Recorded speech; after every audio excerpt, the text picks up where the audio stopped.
Ajal, kui erinevaid protsesse juhivad arvutid ja on tihedalt tegevused seotud andmebaasidega, on oluline, et kõik toimiks. Aga kui ei toimi, nii juhtus täna hommikul Siseministeeriumi haldusala asutustes, kui andmetele juurdepääs puudus.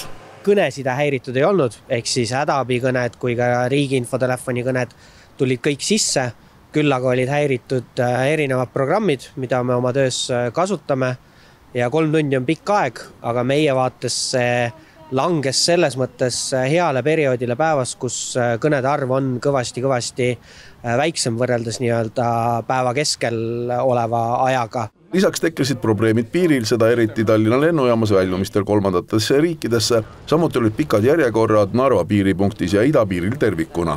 Üks, mis kohe selgeks sai, ei olnud selles olukorras tegemist küberrünnakuga.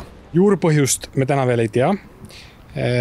Kohe, kui intsident siis tekkis, siis spetsialistid fokuseerusid, hakkasime uurima.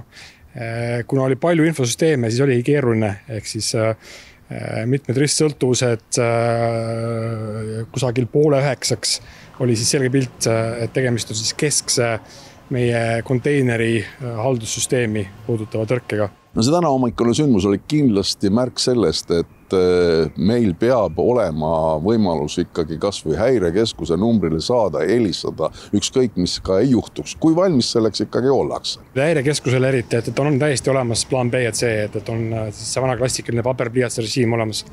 Eks ta ju nii on, et iga päevaga rohkem digitaliseerime oma riiki ja tehnikasport on, et tehnilised asjad lähevad infosüsteemid katki, lähevad autod ka katki samamoodi, et meie rida on viga leida ja võimalikult kiiresti parandada, õiged inimesed panna asja peale. Kõneside hädaabide vaates on Eestis kõige kindlam, mis on üles ehitatud.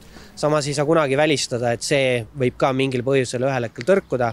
Õnneks meil ei ole siin viimaste aastate jooksul neid näiteid olnud, aga meil on omad variandid ka selleks puhuks, kui tõesti see kõige mustem stsenaarium peaks realiseeruma, et ka kõneside täielikult maha kukub.